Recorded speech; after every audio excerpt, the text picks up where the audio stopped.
season 2. With new music. TLEtv. Did you like that new intro, everybody? That was great. Yeah. Gets us revved up. Yeah. So, and I liked everybody's picture in their little panels and stuff. It's so cute. All right, let me introduce the show. We are an evolving collaborative community talk show. Welcome to Living, Loving, Learning. This is season 2 of TLEtv. This show may change over time, but it'll always focus on topics to start conversations and inspire insights. Season 2 is focused on a full panel discussion on specific topics and concepts from the Michael teachings. Guest panelists are invited based on their relationship to the topic and the representation of the topic being discussed. I'm Troy. My pronouns are he, they, a servercast sage from Cadre 1 Entity 2, and your TruthLoveEnergy host and channel for the Michael entity.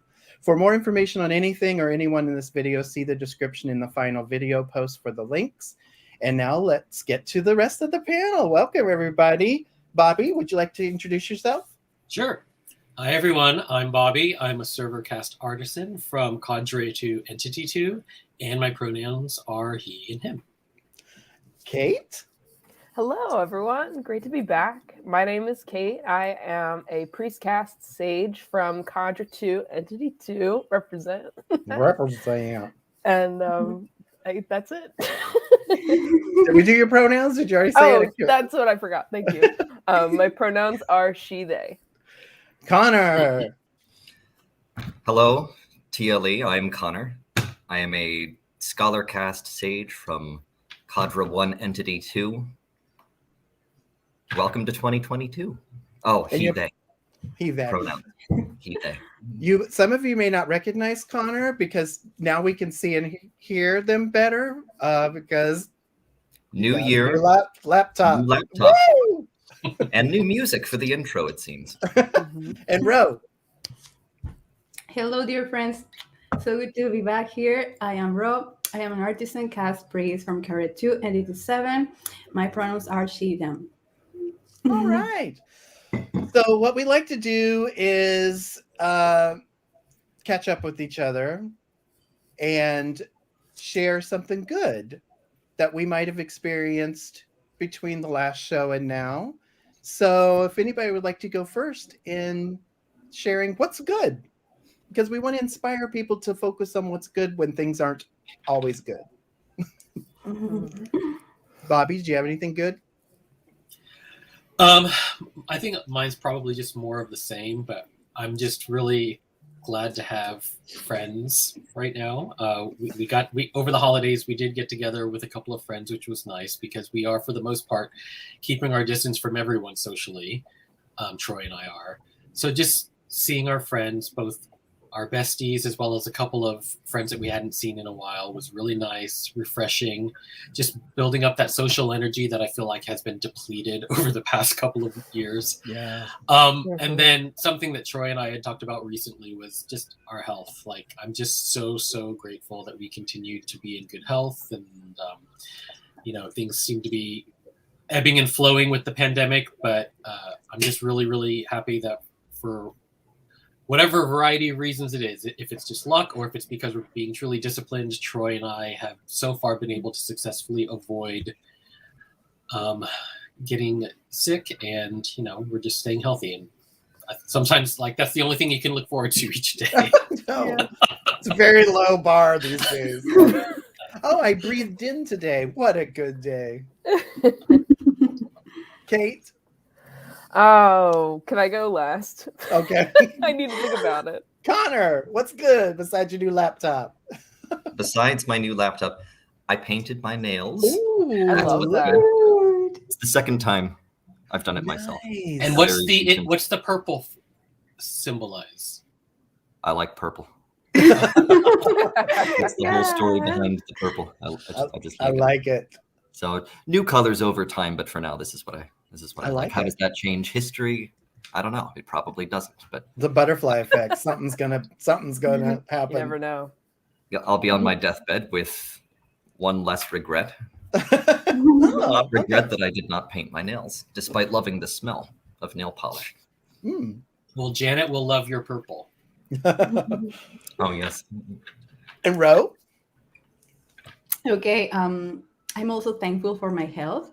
Actually, I got sick in early January, but thankfully, I made a full recovery from this virus, and I'm glad, thank you.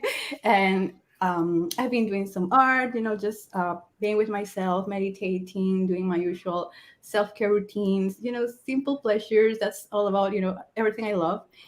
Dressing up, just to take pictures for myself that I'm not going to show anyone, just for the fun of Oh, it. that's fun. Yeah.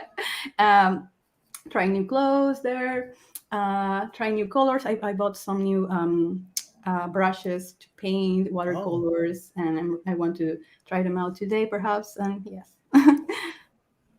Mhm. Looks like we circled back to Kate. Mhm. I thought about it. Oh. I'm also grateful for my health. I also got sick with good old Corona, and you can Lovely. probably still hear it. I still have some lingering symptoms, even though it's been 2 weeks since I was tested positive. And but I'm grateful, like I'm definitely recovering from it, Mhm. which is great. And the other things, good things, is like I feel like since we had our last show, my growth just internally has shifted in, like I feel so much more present and authentic with expressing just my needs, my wants, my boundaries, and who I am. And I think getting to be really in an intimate setting with my family over the holidays and having really good personal relationships with my parents, and like talking through and them accepting, like, I'm non-binary ish. I'm more leaning towards that than being female. And just those relationships growing has been really good, and the self-growth with that has been really good. So there we go. That's awesome. Those are Wonderful. really Thank you. good things. It took you a while to come up with that. I honestly forgot we did this section, and I didn't have anything prepared, so I had to get ready. Well, it segues kind of nicely into mine, because I don't know what happened, but over that break, which I needed desperately, I knew I needed it, but I didn't know how much I needed it. And so having that break, um, to be in my body more, I guess, because I was channeling every day, at least certain amount of hours every day, almost constantly for the past 2 years, plus just spiraling further and further into depression because of the world conditions and blah, blah, blah. And I got to this point where I was, the break helped because I was able to be in my body every day more than I was normally. But also I was like, fuck this noise. I keep waiting for the years to get better and it's not happening. So I'm going to try to be the better that I've been waiting for. Yeah. And it sort of jump started me into a lot of creative and productive of efforts. And that's been paying off really well. And I'm super happy about some things that will be coming to TLE. And that's my good, is that I feel back to being in control to a certain extent of my own energy. I can't control the world's, but I'm more in control of my own energy than I've felt in a while. And that's really good. If anybody can get that back, that's a huge start in feeling like you can be a part of the world again. Because I was Definitely. feeling really not a part of the world. Mhm. It got bad. So what we're going to do now is move right into our topic. I'm going to give a little bit of an intro so we know what we're talking about, and then we're going to bring our guest panelists on. So we're going to talk today about artisans. Now, overleaves are a set of descriptive elements that make up an individual's personality. These same descriptive elements can be used to describe anything, from the mood of the day to fictional characters to patterns generated by the effects of collective choices, actions, and consciousness. This means every year has a general background energy that can be described by one of the 7 essence roles. If you want to learn more about overleaves, just go to TruthLoveEnergy.com. The overleaves for 2022 describe this year as an artisan year. What better way to start this season of TLEtv but with a panel of artisans? So let me give you a brief description of what an artisan essence role is. Artisans are all about creativity. They're the ones who bring new things to the planet, from new things to new ideas. They are the artists, inventors, creators, and even scientists of the world. Everyone loves to create, and not every artist is an artisan, but creativity is the meaning of existence for artisans, not a matter of choice. At their best, in their positive pole, they are creating. They're giving form to ideas and bringing into existence that which didn't exist before, or giving new perspectives and angles on that which did exist already. When they have no way to truly create or give form to their ideas, they cannot stop creating. So they just start creating delusions, fantasies, or they get locked in daydreams or become hypersensitive, reckless, or dismissive in their avoidance of reality. Because artisans are at the cutting edge of creativity, they always exist with part of themselves anchored somewhere else that is connected to this creative force of the universe. To manage its flow of creative force, artisans have 5 inputs active at all times. This is the equivalent of having 5 TVs on at once and keeping track of everything coming through those TVs. This is why they can seem distracted, but it's also why they can be the most focused of any role, because they've learned how to cut through the noise and be fully present. So let's bring on actual artisans to talk to us about artisans. How about that? So first up, we have Janet. Janet is an old artisan cast artisan who joined Team TLE 5 years ago after retiring from a career in IT. She also studies Seth, Emmanuel, and Jermaine, looking for cross-validation between their teachings and Michael's. She has participated in a number of courses at the Monroe Institute. Janet also spends time collecting, sorting, and organizing archives of content from TLE. Let's welcome Janet to the stream. Hey, Janet. Hi, Janet. Hello. You can tell people your role, cadre, entity, and pronouns again. Yeah, I'm Janet. I am an artisan cast artisan from Cadre 2 Entity 6, and I use pronouns she and her. Next up, we have Ludmilla, 75-year-old king cast artisan refugee from Germany of Estonian Russian parentage. Widow, mother, grandmother, artist, polyglot, longtime Michael student of metaphysics. Let's welcome Ludmilla. Woo! Hi. So everyone calls me Lou because most people can't pronounce Ludmilla. Oh, like I did. And I'm a King Cast artisan in Cadre 1 Entity 3. And my pronouns are she and her, although I would prefer to be called Your Majesty. Oh, Lord. King casting coming out there. Next up, we have Leela. Leela is a painter and cartoonist working in the areas of generational and personal trauma, Polish Jewish history, and New York City history. She mostly cares about making pictures and writing songs with noisy guitar players these days. She also teaches people how to make comics. Let's bring on Leela. Hi. Hi. And Leela. And of course, now that I'm in the spotlight, I can't remember what I'm supposed to say. Oh, you artisans. Yeah, well, you know. Role, casting, role, cadre, entity, and pronoun. Oh, yeah, all that identification stuff. Yeah. I am a warrior cast artisan from Cadre 1 Entity 2. And I'm really happy to be here right now. Your pronouns. And my pronouns, sorry. My pronouns are she, her. There you go. But they is okay also. Oh, they is okay. I thought you said the day is okay. All right. So what we're going to do is sort of launch into some questions for artisans. Other panelists can chime in however they want to, and we'll also listen to what Bobby, keep an eye on the chat if anybody has any relevant comments you want us to comment on. And we're going to start off with what role did you think you were before you got your profile channeled?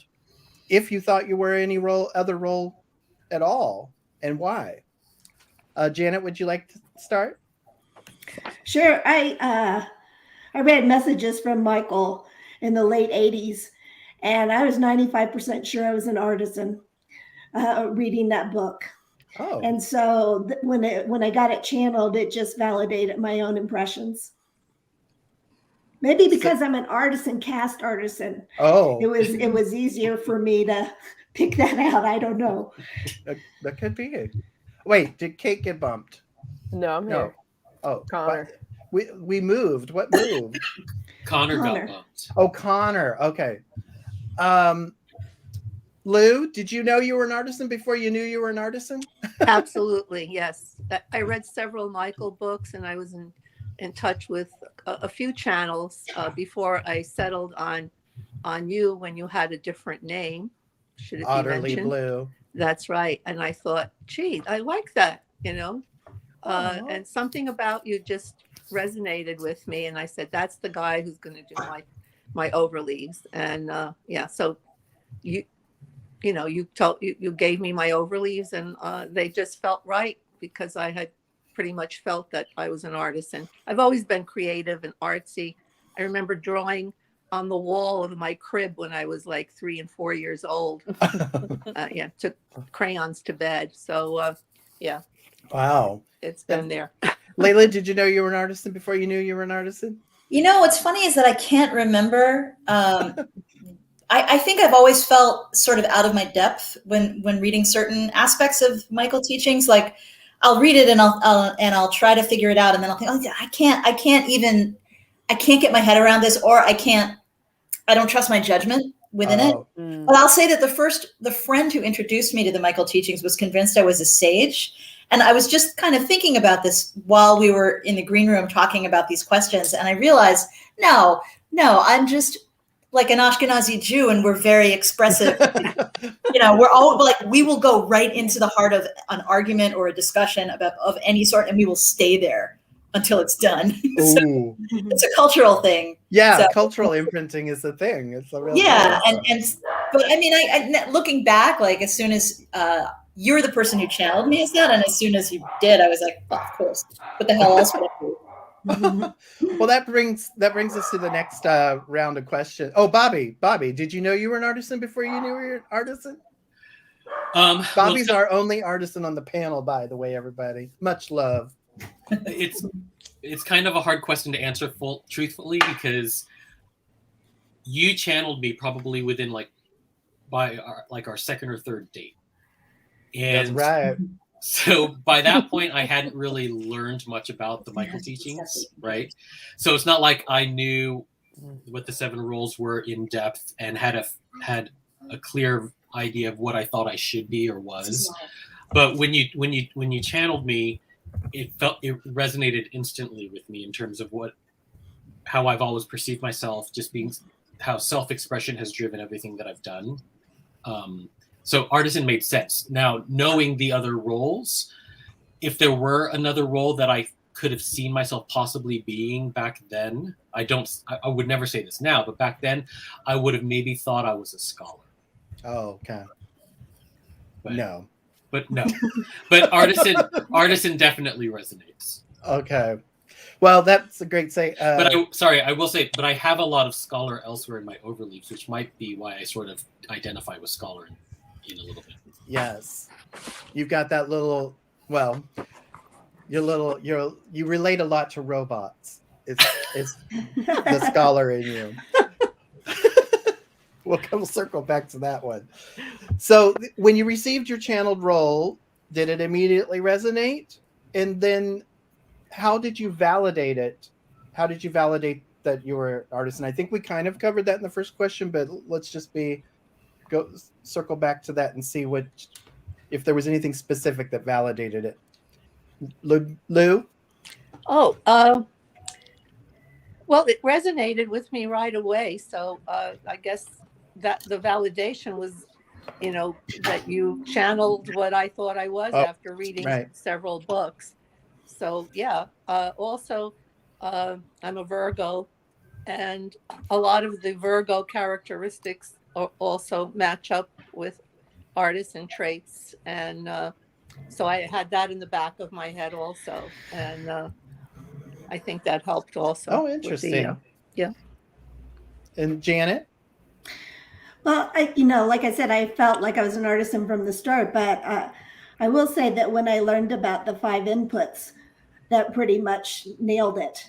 That because I knew something had been going on all my life, and that kind of explained. Oh wow. Okay, that's interesting.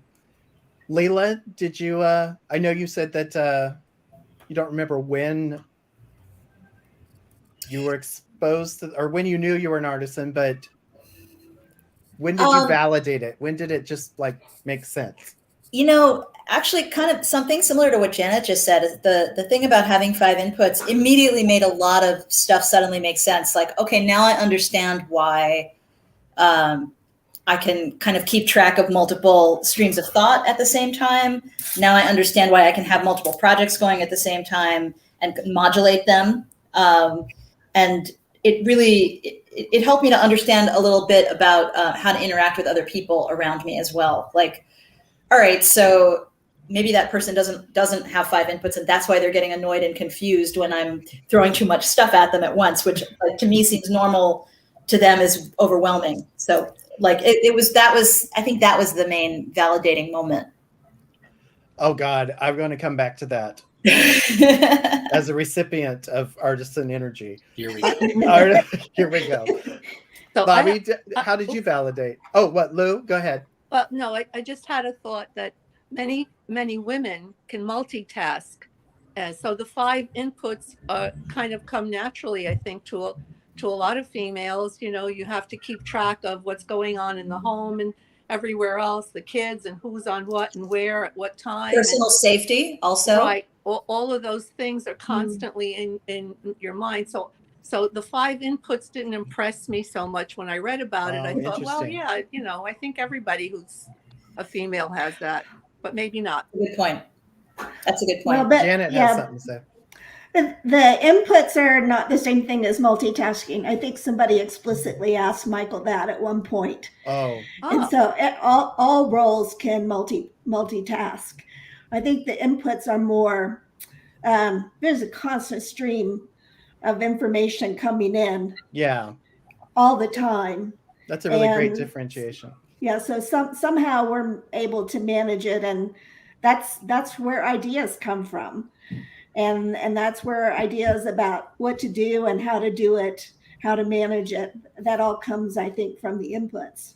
Okay, that's a really good differentiation. That's great. Thank you. Also, the energy is also going out at all times. There's a lot going out, so focusing the beam is really important. I know. I live with one. Go ahead, Bobby. How did you validate it? For me, it's just because, you know, the need to express, the self-expression. And for me, more specifically, I feel most comfortable expressing myself through creative or artistic means, which I know drives Troy nuts sometimes, because like I've often said, sometimes I'm more comfortable and capable of expressing what I'm thinking or what I'm feeling through singing or through playing piano or through writing poetry or through dancing than I am then I'm able to just articulate it through speech or to just talk about it. And I know for Troy as a sage that probably is infuriating, but I'm sometimes so much more comfortable conveying what's in my head through artistic means than I am through just verbalizing it. Well, there's times that if you decided to do a jig instead of talking, I would be fine with. I mean, if you want to respond with the dance, I'd be happy to know. But sometimes artisans are like so in their own on one of their TVs, and then I'm like, hello, is anybody there? Hello, is anybody there? So if you were to decide to like do a jig or something, that would be helpful. But back to what Leila was saying about other people around artisans, this is really fun because living with an artisan, I've learned that my experiences with the artisans, although were numerous, were mostly artisans that were like in the chaotic, like delusional area of like the negative poles. And so there was this stereotype of like, oh, artisans, you know, they're like flaky and like dumb blondes. It could be. I wouldn't have said that, but it could be that. But it was mostly like just chaotic. and Uncentered. distracted and lost in their own world. But Bobby and also Janet and Lou and Leela, to be honest, were always present, like always present when when we're having conversations. So my and then living with an artisan changed the way I experienced artisans, of course.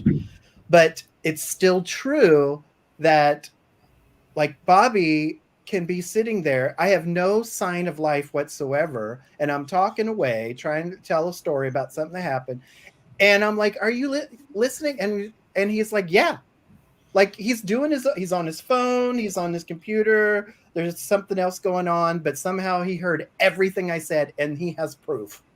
How does that happen? Is that your 5 inputs? That's it. Yeah. I don't know how he does it. I'm like, you are not listening. And then he cites back to me what I just said. Can you other artisans do that? Yes.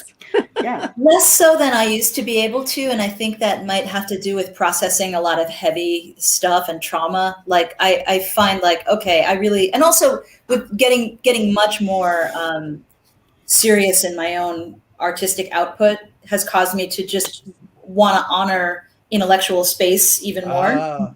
Like, I don't know a better way to put it. Like, I need to give this my full attention without looking at something else or hearing something else. Right. I will say, in the midst of a really detailed project that I'm really drawn to, when I was working, I'd be working on a utility program. My coworkers called it Logic Land. I'd put on my headphones to make sure that they knew that I was in Logic Land, because at that point, I didn't know anything else was going on around me. I was completely focused on whatever my focus was. So I tell my daughters, you need to ask me, if you're telling me something, you need to ask me if I'm hearing you, because I may not actually hear you if you don't get my attention. But otherwise, normal life, I'm just, like Bobby said, just, you can do things, you can look at the phone, you can listen to the TV and hear someone talk all at the same time. That's amazing. I think for me, it's probably separate from being an artisan and separate from my inputs. It's just, I really value attentiveness. And there are times where I do tune people out, or I space out or check out, but I think that everyone does that. But like, for me, it's important that people be heard and people be seen. I know when I first started dating Troy, one of the first things that Cypress said, I'm paraphrasing, but like one of the first things she observed about me, or that she really loved about me, was that when she first met me and we went out to eat, she said I listened. Like, I didn't try to interrupt people. I didn't cut into the conversation. I wasn't off, like not paying attention, but I was totally engaged and listening and participating in the conversation. And for me, that's so important. So I don't know if that's the artisan or the input. I just know it's a value that I personally hold. Yeah. Artisan, I went from artisans being like chaotic and like all distracted in their worlds to being around artisans who are like the most present people I've ever known. It's really amazing when you're around an artisan who's like really present.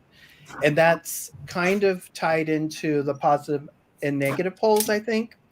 When you're in the positive pole, artisans are very present. And then the negative pole, they're like, the world doesn't make sense and I need to escape from it. So they're less present. So that brings us to the question I want to ask the artisans, like, how do you experience the negative poles and the positive poles of your role, from the positive pole being creative and the negative pole being delusion? Like, let's start with delusion. Have you ever been in delusion? Yes. Have you ever been escaped into your daydreams and lived there for a while? Yes. Lou, go ahead. Lou. Sorry, Lou. Yeah, daydreams have always been my escape when things weren't going right in my life, and especially when I was a child, I would often I had an imaginary ghostly playmate for many years, and so that was nice to have a companion, somebody on my side. And even as a teenager, I would often daydream, usually in school. And so it was a good escape for me. And lots of times when I was daydreaming, I would come up with projects or ideas for things to do. And I think also having a scholar essence twin has influenced me, because besides painting and drawing and, pottery and whatnot, I also write. And the last year or so, I've been doing a lot of, I don't know, I guess you'd call them like snapshot poetry, just little bits and pieces that have come to me. And it's just a good way to get certain feelings. My husband died going on 5 years ago, and I was depressed and in mourning for about 2 years. I'm in therapy still. And it was a good way to get rid of some of those feelings, positive ones as well as negative. Well, that's a really good point. I want to differentiate, because daydreaming stuff is not a bad thing, but the negative pole delusion of artisans is more of it's from a lack of being able to create, and so you can't stop creating, so you create things like your own alternate reality.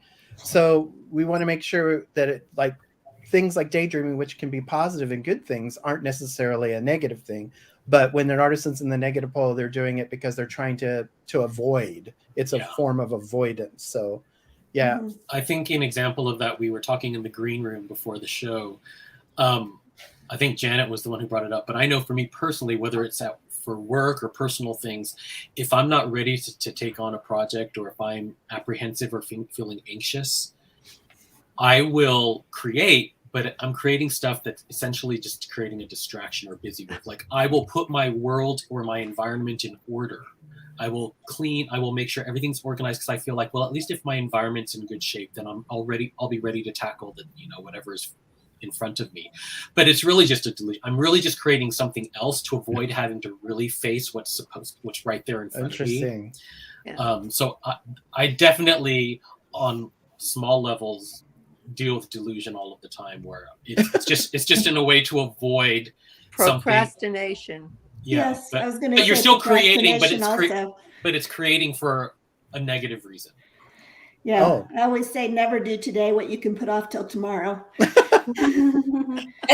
Because tomorrow you might not have to do it. Oh, especially these days. For me, I worry about being delusional, and if I was truly delusional, would I even be able to tell? That scares the crap out of me. But if I were to, I think I'm correct about this. When I'm actually deluded about something, it comes out in negative assumptions about other people and like what people think of me. And this could just be also a chief feature thing, the self-deprecation thing. And there's so many layers to self-loathing, cultural, gender, all sorts of stuff. But it becomes this thing where I start to believe it. So if I catch myself believing my own bullshit, I think that's what's going on. But I also want to say I have a lot of experience being, as I'm sure we all do, being around avoidant artisans who are escaping from things with, like, for me, I have a couple. I'm thinking of one friend in particular who's really struggling with a substance abuse problem right now. And I watch the way this person creates all of these terrible things in their head about their own life, about other people around them. And you're like, no. Yeah. I'm not mad at you, to be very reductive about it. And I can see that kind of artisan creation of like, does that make sense? Yeah. It's like spiraling. Yeah. It's not. Yes, it's not really hard to get through thing. it. It's like a really heavy, hard thing to deal with. Yeah. The longer that an artisan is in that state, the harder it is to get out, because it becomes such a solid reality. Ugh. It becomes really solid. It takes intervention. So sad. Well, to bring in more of the panel, do any of you, Kate, Ro, Connor, have you had experience with artisans, or do you have any questions for the artisans here? Well, yeah, most of my close friends are sages, so we're allowed. We're a chattery bunch. But one of my close friends, I don't know. She might be an artisan, might be a king. I have trouble with overleaves. Usually, they're interesting to me, but I don't What makes you think As she might be easily. an artisan? Well, she's always got creative projects happening. She has multiple lines of thought going through her head at any given time. So Okay. oftentimes I have to take an extra step to get her attention. I can't just say something with her in the room and assume she'll pick it up. I have to specifically make sure she is tuned into me, at least partially tuned into me, to pick up what I'm saying. And That's that pretty strikes good. me as Sounds like she an also artist. has she was diagnosed with ADHD, I believe, which is oftentimes, not always, but oftentimes artisans being misdiagnosed, or a combination of the two. Yeah, artisans just being artisans. Yes. Ro, Yeah, it is a valid condition, so it is real, but oftentimes it's not what doctors think it is. In my case, I am artisan cast, and I can feel that I can relate to some of the things you share about artisans. And I also have, like, most of my friends, I'm pretty sure they are artisans too. And the way I feel them is like, I feel like softer when I am around them. Like they feel like this quality of, I don't know, softness, kind of ethereal. I can't quite put my finger on what is that, but I just feel attracted to them. And for some reason, they also feel attracted to me. And we are there, like, sharing daydreams and ideas. And I love to just brainstorm with them. And yeah, it's like a very comfy space for me. On the other hand, stages, I can feel a difference between them. And even I think in their eyes, I think artisans are more like, their eyes are like inwardly, like they have a softness, a focus towards, the self perhaps, and sages are maybe because they are more cardinal and, outwardly oriented people. They have like this more eyes that are inviting, like they want to, this glimmer there that is like but it's fascinating to me to see those, cute to see the differences. And yeah, it's that's fun. cool. Interesting. So when I first was introduced to the Michael teachings, I was like 100% sure I'm an artisan. I have to be, because everything that you guys are saying. I don't think I'm an artisan now, but at the time I really thought I was, because everything you all are saying, I'm like, I relate to a lot of it, except for the 5 inputs. Like I think Sage is 3, and that's much more along the lines of how I relate to the world and how I put out into the world. But then in my profile from Troy, it was read that my essence twin was an artisan, and then I read about bleed through and how essence twins as guides can be really impactful to how you operate daily. And so I just think that's what's going on. But I love artisans. I think you're all, like, you bring so much creativity and joy and inspiration, and I think that's it feels very grounded to me, that role. We all love our artisans. This is really great, because the next question I want to ask is, what are common misconceptions or stereotypes about your role that bother you? So this is, I'm sure you've heard them. I've never cited a stereotype in my life. Never. So you will never have heard it. You might not have heard it from me, but I'll say we've kind of already started talking about it, but the notion or the bias that artisans are uncentered, that they lack focus, that they're disorganized, that they're thoughtless, a little like flighty, clumsy, all of those things, which are, I think, are true of artisans in the negative pole that we can all relate to. But I remember when you first channeled me as an artisan, and when you started sharing those overleaves with other people within the TLE community who as I looked here and I was like, I see it, I was like, are knowledgeable of artisans, everyone seems so shocked, because they're like, but you're not like all the other artisans that we know. And so at first it felt like kind of like a stigma, like there was a bad thing. But I'm glad I'm part of this group that's sort of turning the tide of what it means to be an artisan. Any others? Lou, did you have any stereotypes? Well, just I guess when I was much younger, I was kind of I had blonde hair, so maybe that had something to do with people saying I was, a dumb blonde or something like that. But part of it, I think, was I didn't always speak my truth, and when things were going on around me, I oftentimes didn't participate. As I got older and I got bolder, and now I just speak my mind all the time, sometimes inappropriately. So the tide changed. Janet or Leela, any stereotypes? Everything Bobby said, to which I'll also add that we're flaky, can't be relied on, I understand where that comes from, because I think that something that is true is that we do start projects frequently and not all of them get finished. But, Yes. but there's a discipline and focus that you learn in your life.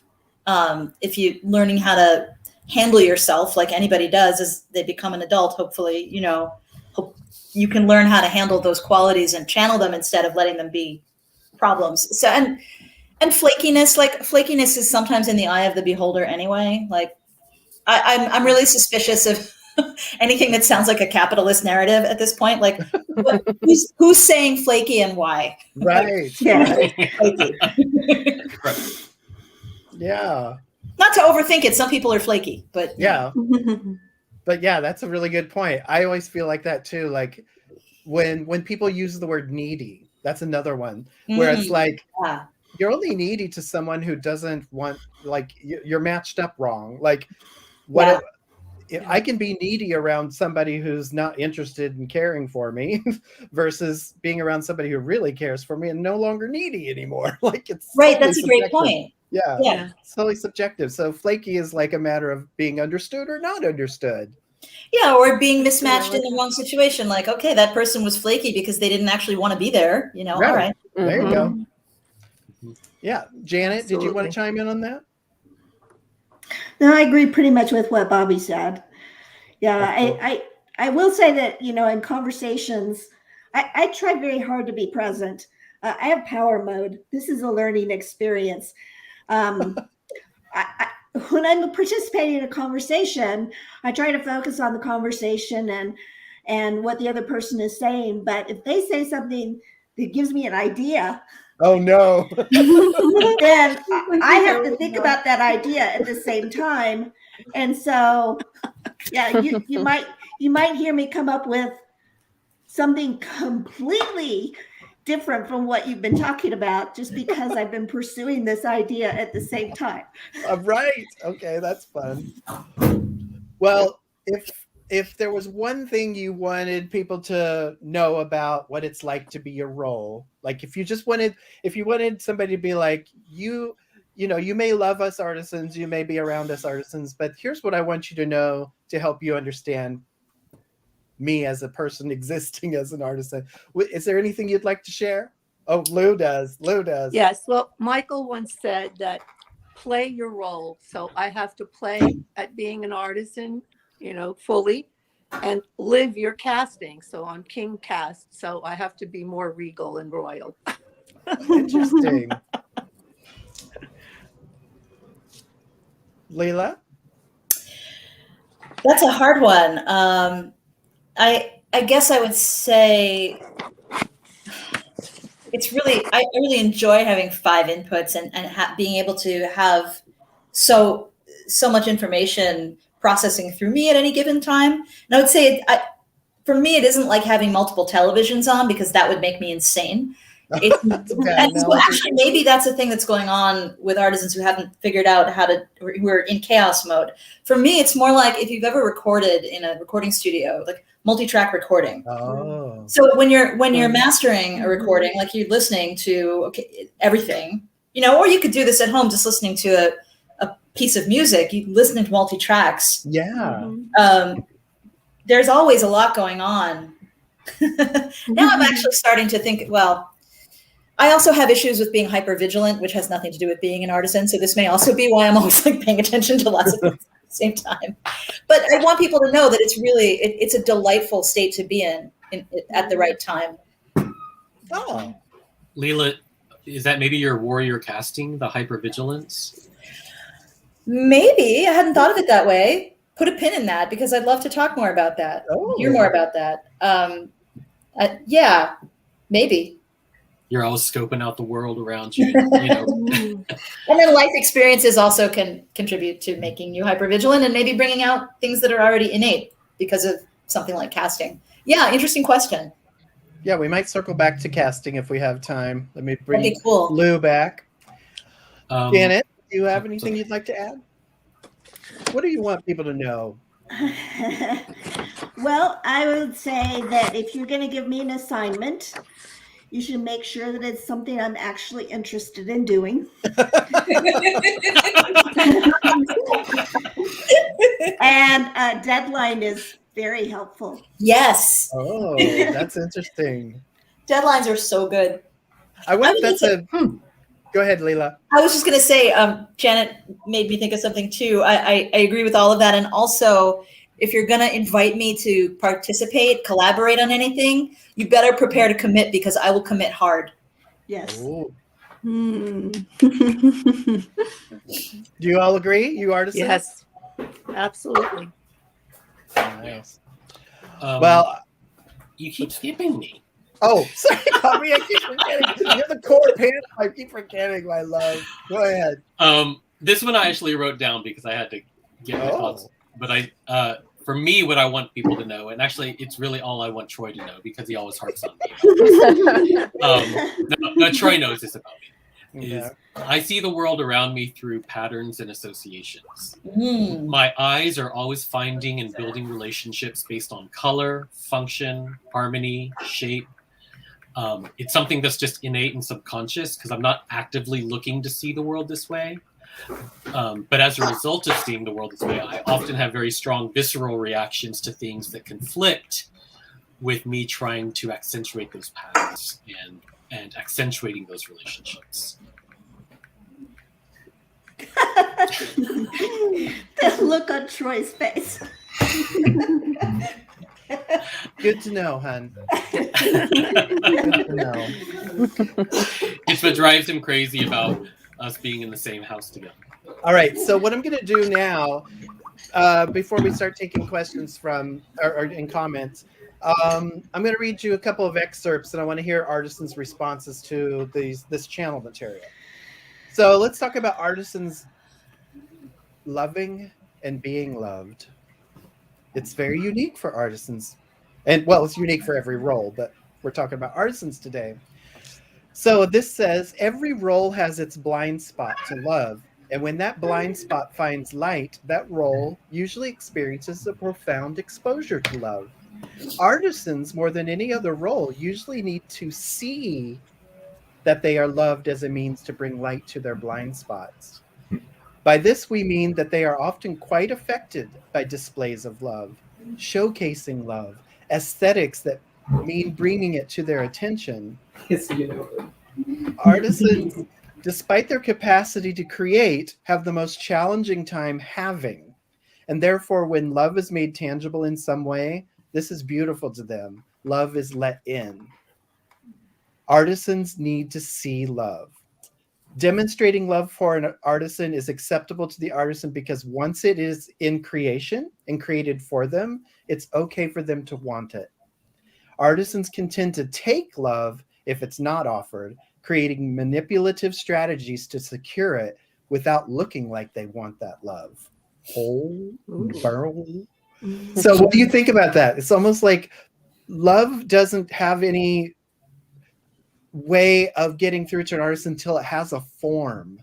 That's the way I took that. It's like it has to have some sort of form, so it has to be able to be seen, and then it's okay to have it. What do you artisans think? It's interesting because I never thought of it that way, but because I always just assumed it was my trust issues that didn't allow me to let people in initially. But maybe it's because I needed to experience that love in some sort of form that I naturally resonate with. Oh. Yeah, same. Like there's I think a lot of negative stuff around feeling like you need it proven to you, like you shouldn't need that. But yeah, I mean, also I think it can be hard to recognize somebody else's version of creating it and showing it to you too. Like maybe it takes the form of making you coffee every morning and you start to take it for granted, like so there's something in there about stopping to notice how someone else is showing you their love, but yeah, definitely like the display or like put it into words, put it into action. That matters. Some sort of form. Yeah. When someone gives me a gift, I'm always appreciative of any gift, but on occasion, somebody gives me a gift that is just me. It's that person really knew me to pick out this gift for me. And that just affects me more than anything. Oh, then you let it in. You feel seen. I guess that's the artisans needing to see. It's like it's got wow, that's cool. Any other comments, Lou? Well, my husband got me my first Michael book, along with a few other books, as a birthday gift one year. So we were always pinching pennies. So like getting a couple of paperbacks or, something, less expensive was a good gift. And so I always appreciated that. And as a result, we could talk about Michael stuff, even though he didn't read it. When I would tell him stuff, it always resonated with him. And because you met John so many times, Troy. Yes, love John. So, yeah. So yeah. Well, I have a question for you. Talking about gifts and stuff, because Bobby can buy me anything, and I'm like, oh, I love it because he bought me something. But artisans, I mean, I'm guessing this may be an artisan thing. Artisans are like, oh, thank you. I didn't really need that. It's got to be really geared toward the artisan, and the artisan would rather just tell you what to get them. Is that true? Yes. No, not true. Sometimes, yeah. Because Bobby's like, I just get him a gift card now so he can buy what he wants because I don't know what to get him. I sometimes feel overwhelmed when somebody gives me a gift card. Like I have to get exactly the right thing because it was a gift. Oh, so good. I mean, I give them to people all the time. But yeah, I just wondered if that's an artisan thing or a Bobby thing, where it's like it might be a Bobby thing. I think a lot of people have that, but I also think there's a lot of joy in surrendering to somebody else's gift to you. Like no. Just it depends. My mother-in-law once gave me and my husband matching powder blue like long john pajamas, and I was like, no, I will not surrender to these. Did you ever give in? Did I ever give in to the powder blue pajamas? Yeah. No. Oh. No, I believe I re-gifted them quite quickly to the Goodwill. Because when someone gives you a gift that shows they don't know you at all, that can be very funny, actually. That's interesting.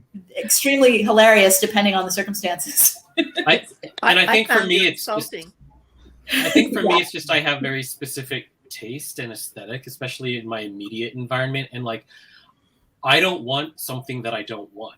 Like I don't want to keep it around if it's not something that is really resonating with me or that I feel is contributing. And it's not a reflection of what I think of that person. I don't think that they're terrible or they have whatever poor taste, or it's just if something isn't me, it's hard for me to justify keeping it and me staring at it every day when I don't feel like it's me. Yeah, that's the same human thing. Same. I don't know if that's artisan thing because I can relate to that too. That might be a discrimination thing. Whole thing. And that's another discussion. I know I don't want to derail there, but we'll have our discrimination panel and have a terrible one. Please, we need to talk about that. Yeah, I have a similar thing, and also sometimes if it's a really large gift, it can feel like a burden and makes me anxious. Interesting. 100%. Well, let's move to Bobby. There's been a lot of comments, so I don't know if you've kept track, but let's see if there's anything that we can bring up for the panel to mention or to respond to. Let me go back because it did start a while back. There was a lot of conversation around daydreaming, and I forget at what point we brought up daydreaming amongst the panel. Well, I'll put this one up. Excited to learn more about Artisans today. Hopefully you did. There's so much more than this. If you're interested in learning about the roles, go to TruthLoveEnergy.com. But one thing that Maureen pointed out early on when I was talking about, like, I don't know if it's artisan or just me being attentive, a value of mine, but I just like being very attentive when I'm listening to people. And she said that might be my server casting. So maybe that's how my server is affecting. Interesting. But Marigold was saying, daydreaming is a part of my life task, actually. Oh, okay. It's not a negative in itself. In the positive pole, it's a source of inspiration and creativity. That's what I was trying to point out. That's good. Luciana was saying, I daydream a lot. And then Karen, the king, I don't think I ever daydream. It sounds lovely. I'm going to pop up a comment real quick. What do you do with your brain then? Amanda said, Artisan casting here. We miss you, Amanda. I have an Artisan Essence twin. That's where I first got my impressions of Artisans, because my Artisan Essence twin was way off the rails and took a shit in the middle of the street to show her anger at me. Wow. So that was back in the day. Oh no. Yeah. She was mad at me, so she was like, I'll show you, and she took a poop right in the middle of the street. Wow. Well, she got the help she needs. She did have she had bipolar, we found out later. So she's a thriving artist now. Good. Yeah. Very expressive, apparently. But that was my first idea. All of you artisans, it's a good thing I got cleared up, because I would have imagined all of you taking poops in the middle of the street. I think when I was younger and more of a loose cannon, I think I sort of was like that metaphorically, and That's hilarious. No, All right. I literally. One time I jumped off a car because I was angry at the people there, and I did it. Like, you jumped off a what? A car. Yeah. You jumped out of the car? Yes. It was like slowly. Well, it wasn't going too fast, so I would have been killed in that case. But I did it because I was angry. People were having an argument. I was like, okay, it's enough. I'm going, and I just said. That was your priest. That was your priest drama. Yeah. I'm gonna have a priest panel. Remember this story so we can. Yeah. Wow. Okay, daydream can help use imagination as a tool as well. Yeah. I think noticing when it's avoidant is the key. Yeah. Maureen says, I daydream a lot as well, and I night dream. I'm a warrior caste priest. I have strong Neptune in my body type and in my natal chart. Oh, interesting. Okay. Luciana says, I am artisan caste warrior. I daydream a lot, and in many cases, it was for escape. Yes. Okay. Going back to Marigold, she says, it can also be hard to manifest your ideas when you don't have the skills to do it in reality. So it would make sense to be creating it in your mind. Of course, yeah. It's just when you get lost in it or use it as avoidance that becomes negative. Well, I think some of it is dissociative too. Like there's I think there's a difference between being avoidant and dissociating. But I think dissociation is a thing that it's a coping mechanism a lot of us end up with. Yeah. Maybe not a lot of us. I don't know. I'm familiar with it. Yeah.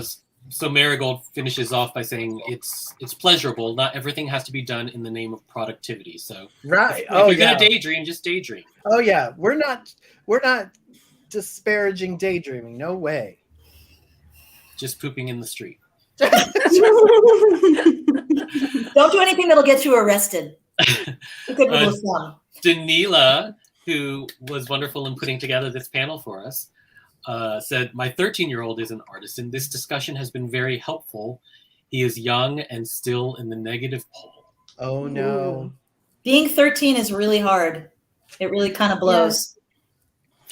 Oh, and then for you, Leela, Maureen saying, oh, I might be onto something. Michael has talked to Maureen about her hypervigilance, and she's warrior cast as well. It makes a lot of sense. Yeah. And then Karen also says she agrees about the warrior casting.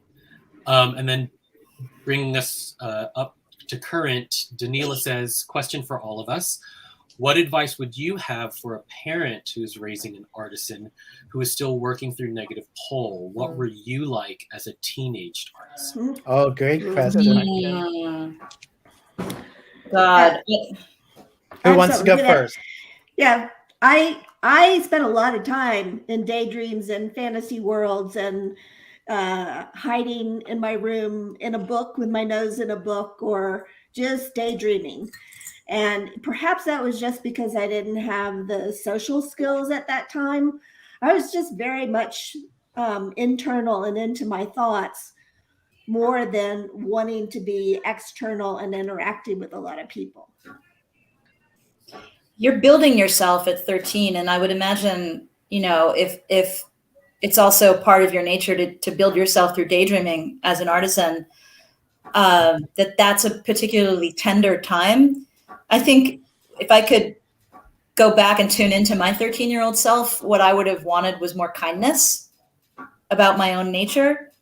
But that also has to do with the nature of my own family. So that might not be an artisan thing. That just might have to do with the people who were around me at the time. I don't know. But I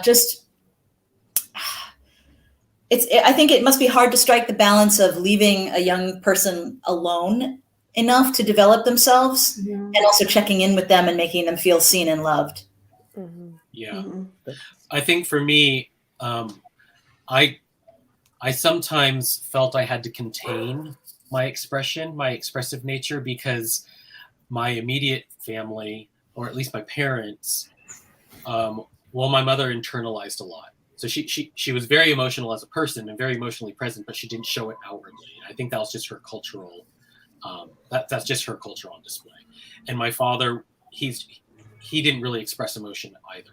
And neither of them were necessarily artistic or musical in terms of their background or passions and hobbies and things. So for me, creatively, there wasn't really this space created at home that was being fostered, or, you know, I wasn't being encouraged or motivated to do it. They weren't in any way trying to tamp it down, but I don't know if I flourished as much as I potentially could have flourished early on, because my immediately family circle didn't know how to create that space for me. So if you feel like you do have a young artisan in your ranks, try in whatever ways you can to encourage them to be creative, to daydream, to explore, to brainstorm their ideas and put them into practice, and just make sure you're not inhibiting them in any way intentionally. That's really, yeah, I want to just reinforce that. And I will say that in my adolescence, I was given that space and I was given that encouragement. So despite whatever else was going on around me, there was that, and it did help me flourish a lot. So yeah, I think that can help a young artisan along. It's like a lifeline to the rest of your life, to know that your creativity and your expressive path is there, and you're on it already, and there's a future where you're doing more of it and more effectively. Now, this makes me wonder, where does structure fit in? Because I know artisans really thrive with structure too. How do you think striking that balance between leaving an artisan free to create and be, but also providing that structure? Whose dog's barking? I would love to, I'd love to say something about structure, if I may. Yes. Structure is beautiful. I love, this is not so much about teenagers and creating space for them, just structure in general. Structure is like the great mystery, exploring and getting inside the structure of something, a song or a story, dance, a culture is the most rewarding, fulfilling thing. And time as a structure also is something that I think artisans need to think about a lot, which is, I think, why deadlines and parameters are really helpful. Interesting. Yeah. I'll let other people handle the part about teenagers and structure, because I have no idea. Yes, Lou. Yes, Lou. So going back to being 13 years old, I spent a lot of time and energy with boys.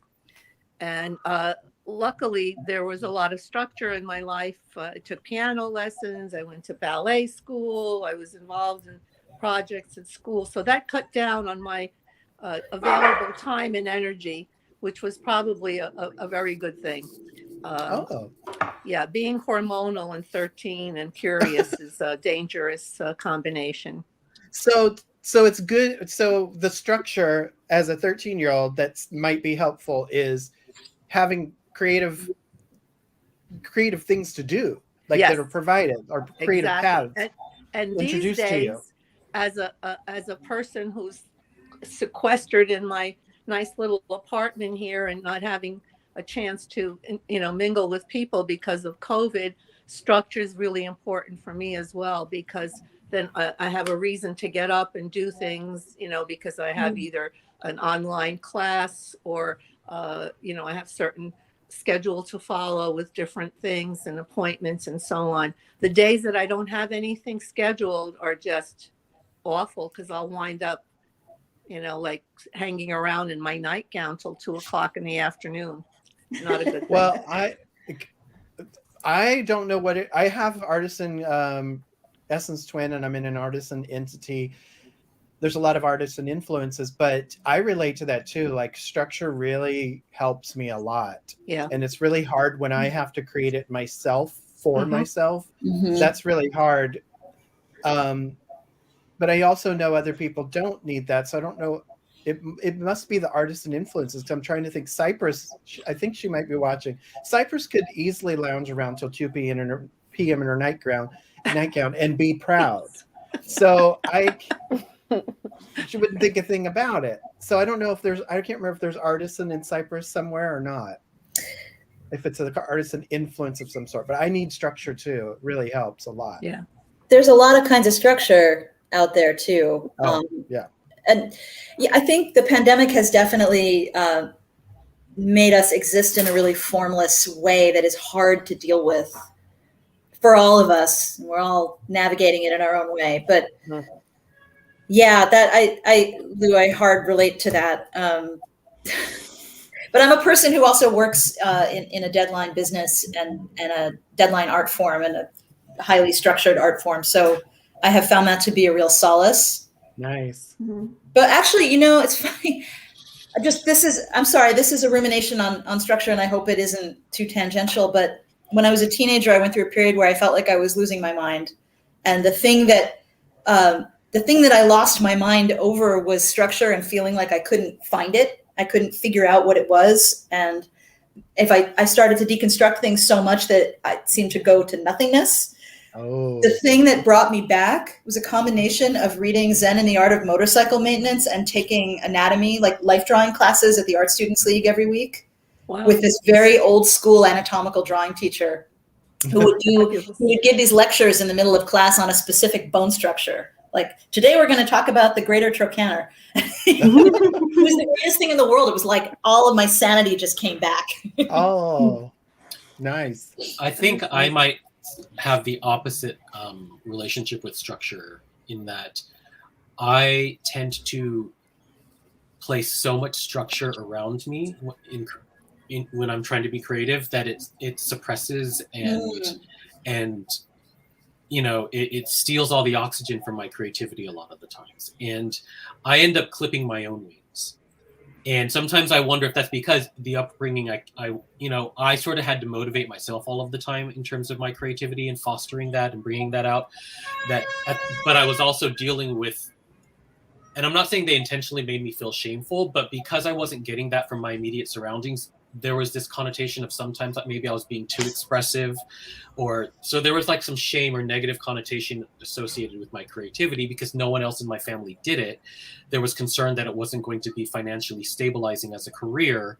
So I think a part of me was always suppressing my creativity by creating a lot of structural guidelines around it. So I don't know if Danila is out there still listening, but another thing, I wouldn't be so worried about you as the parent imposing too much structure around your children's creativity, but maybe just give them forms of encouragement and support to ensure that they themselves aren't trying to sabotage their own creativity in any way, because that can also happen as you're trying to develop. And you need to give yourself permission, like Leela was saying earlier, just to be free and open and just create, and not give yourself guardrails on what that form needs to take.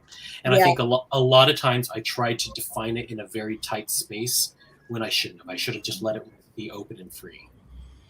So all of us are a creative force, and all of us tap into creativity. So all this talk about artisans is also inspiring to all of us who aren't artisans, because we need to tap into and learn. You help us learn how to tap into our own creativity, even though it might be very different from an artisan and not always on. So hearing from artisans about how they handle something that's a constant force that you contend with every day is really inspiring and helpful for people who have a different form of creativity or can turn it on and off. Yeah. Bobby, I think there's some more comments. Marigold just brought up a good thought. I wonder how energy ratio plays a part in the relationship artisans have with structure. That's a good point. That's why I kind of brought this up about artisans inspiring those, because we all have a ratio of creativity and focus in our energy ratio, and so it's really helpful to understand from people who are like with their feet in creativity how they handle it, because we all have that part of us. But it is interesting to think about like a high focused artisan versus a high creative artist. I wonder if there's a and Cypress did answer you. Her artisan, or her essence twin, is artisan. But she said, I have high creative energy, and so she uses structure to balance that out. Well, I think she means her couch. Oh, and then Maureen says structure. She was talking about a structure. A physical structure like a couch. It sounds like it's about balance. It sounds like it's about balance, and isn't artisan all about balance? I'm sorry. Yeah. I just want to say something about balance. I think I'm starting to not believe that there's such a thing as balance anymore. I don't mean that in a refuting or hostile way. I think it's more like navigation, like navigating a lot of things, right? But maybe this is misplaced, but I feel like balance is sort of, it's one of those words that I'm not sure it exactly applies. Does that make sense? It implies a balance between two poles, but really it's more like navigating the flow, very four-dimensional thing. Because you're saying balance, like it's not always just about two things or something linear. It's more three-dimensional navigation with that. Yeah, I mean, there's so many forces in any given person's life at any given time. You're navigating. You're not necessarily, and I also sometimes I think balance is overvalued as a concept. Like, maybe the point is not to be perfectly balanced, but to just be successfully navigating things so you don't drown. Well, listen, Leela, you bring up a really good point, because balance is actually a negative pole for everybody in entity 2. If you're in an entity 2 number, you will always have this dance with balance versus stability. And I like your word for it. Navigation might be another way of putting stability. But Michael's described it as when you're in balance, it's like you have things in your hand and you're standing on a board that's on a ball. And, I read that. I think about that a lot. Yeah. And stability is when you get off of that ball and you're standing on the ground. You're still holding everything, but you're not like standing on a ball. Yeah, so maybe you also have time to like take a step forward and find a person to hand something to. To continue the metaphor. So balance isn't necessarily a bad thing. It's a state that we don't have to stay in, and we aim for stability from balance. I think it's also the state that nature does not like to stay in. Oh yeah, that's true.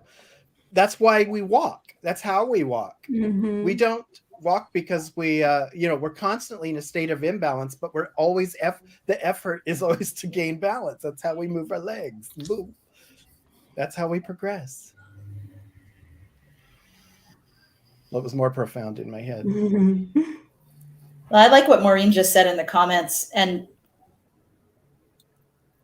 Michael said this about artisans in the future. Artisans/balance as regeneration, or the capacity to immediately correct an imbalance or damage to the bodies. You know what that makes me think of? That makes me think of physical therapy when the PT looks at your gait and can determine where you might have a weakness and an overcompensation. And in terms of walking, it's often in the gluteus medius, which is really interesting, at least in my PT experiences. And like the way that muscles will come in and compensate or turn off when you're moving. Interesting. Thinking of that metaphorically. I love that metaphor. I'm just very fascinated about anatomy. And when I did my yoga teacher training, we had this course on anatomy that it was like very interesting to learn all about the body and how beautiful it is, how everything is like so perfect in movement. And I got really excited one night last week trying to explain the IT band and the piriformis muscle to my husband, and he's staring at me like, when is she going to stop? And I'm like, no, but it's so cool the way the quadriceps fit together. I love Karen's comment. Balance is a negative pole. Might be my new life mantra. Yes, Karen. That's great. Oh. And then Cypress's watered down version of Leela's beautiful thing about navigation. For Cypress, I think it is more like surfing through life on her couch. I think that's beautiful. It's literally water. You're literally on water surfing. Cypress knows we love her. Cypress, we love Cypress. She's a sage. Can I bring up something that I researched on Artisans before? And this is something that I remember when you channeled this way back when, but in doing my research, Janet, I think you had actually posted this on the site, but it's about the 7 facets of artisans. Oh. So I assume there are 7 facets done for all of the other roles as well. But I just wanted to read here. I extracted the facet on server artisan because I'm a server artisan, and it talks about the facets in terms of what it means to be in the positive pole of that and in the negative pole. Wait, before you read, these are not relative to your casting though. You might relate to a different one, but casting is a good place to start. Correct. But I do actually resonate with this one. Okay. It says in terms of the facet of server artisan, it might be described as the catalyst. And earlier we were talking, Troy, you were talking about how artisans serve to like help motivate or inspire the people in their life, right? These artisans tend to have an effect with or without realizing it, and that effect tends to be in terms of energizing, bringing out a sense of presence and empowerment, and even prompting a sense of participation that may not be usual for himself or herself, or for those with whom he or she interacts. The catalyst tends to invigorate and motivate and feel strongly about those qualities. But when in the negative pole, this server artisan facet can fall into anxiousness, frantic defense, and retreat from the very obligations and responsibilities they have created for themselves. In short, they resist change, particularly if that is not on their terms. That's the server. And That's the server vibe. Yeah, and for me, I just personally really resonated with both the positive and negative pole of that. So if people are interested, I'd invite them to go and look up the facets of artisan or facets of the other roles. Let's hear the warrior cast one. I would have to go. Hold on. Oh, it's not right there in front of you. Okay. I just extracted it, but I can look it up really quickly. And Lou's King cast, warrior cast. We got an artisan cast. And I know Janet knows exactly where this article is because Janet knows. No, I mean, you can search for facets and that probably brings it up. All right, here we go. All right, I got it. So I'll do warrior artisan is the facilitator. Now, remember, again, this is just a starting point. You might relate to a different facet. This is the artisan who blooms when breaking from traditions, relies on personal innovation and invention, and becomes a facilitator for helping bring change to others by pure example. When in the negative pole, this facilitator becomes self-important and indulgent, detached from the impact of her break from traditions, and loses any sense of being meaningful in the lives of others. Ooh. Any relevance there? Well, it makes me think of the negative pole description of that makes me think of startup culture, the most negative aspects of it, like Silicon Valley kind of entrepreneur stuff, and also cult leaders. Maybe just because I've been researching and listening stuff about cults a lot lately, but that really detached from the impact that your quote innovations have on other people, Interesting. And breaks from traditions and stuff.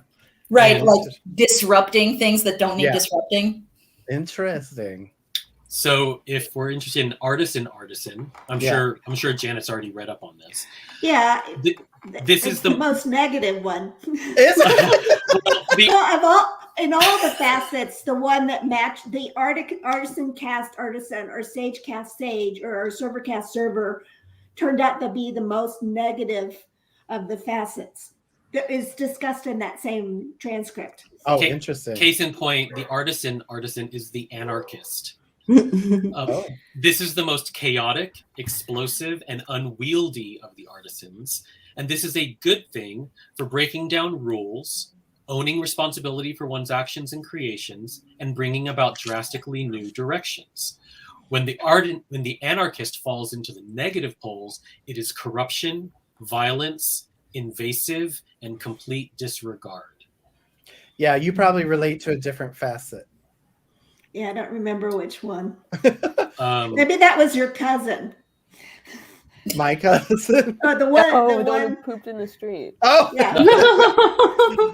Definitely. And then, Lou, if you're interested in King Artisan, the King Artisan is the instrument. This artisan becomes the change she wishes to see in the world, but not as an example, such as the facilitator, but as a path. The instrument acts as a kind of magnet that pulls in those who wish to transform, and the effect is that there is transformation. When the instrument falls into the negative pole, there is grand delusion, complete loss of discernment, and high levels of empty promise.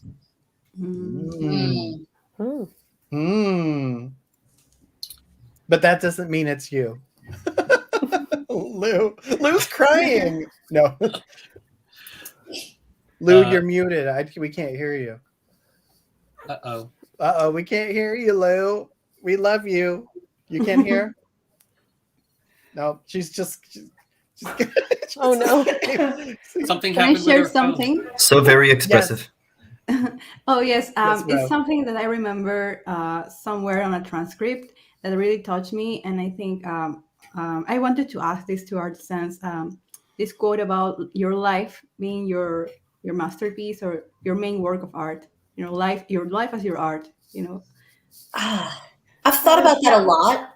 That was for old artisans, I think. Yeah.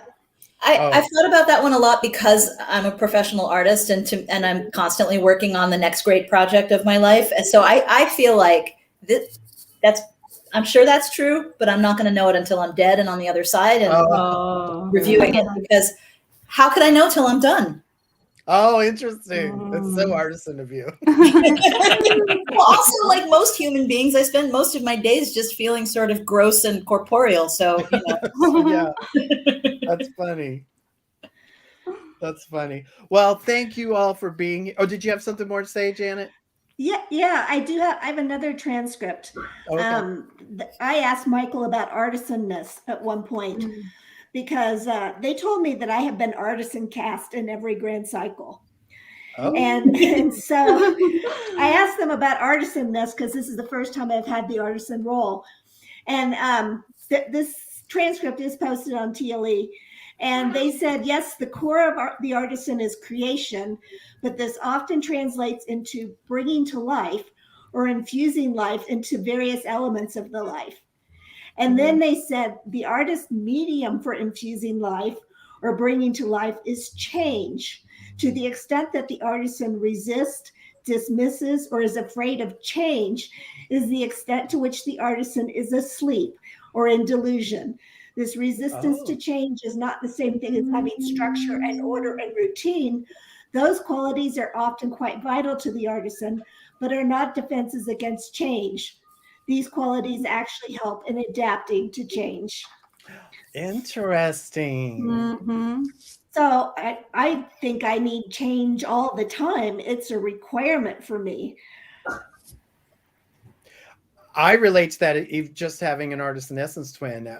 I've had that ironically squashed by my artisan because we would have been in a new apartment probably by now, or I would have rearranged the living room 30 times, but no, the artisan does not like that. You need more change, babe. That's why you know me. Maureen loves what you said. Oh, well, listen, I don't want to take us too much more of your time on a Saturday, and I'm so grateful all of you showed up for this, and this was a great launch to the new season. Thank you, artisans, for being here. Thank you, Lou. I know we can't hear you, but you're there. Thanks for having us. This was so fun. I love it. Really a great conversation. Mhm. Yeah, and for all the artisans out there, we love you. Hopefully you got something out of this. And because we tried to provide some structure. So everybody have a great weekend, and we'll see you on the next episode. And here comes our new outro. It's very brief, but you might enjoy it. All right, bye everybody.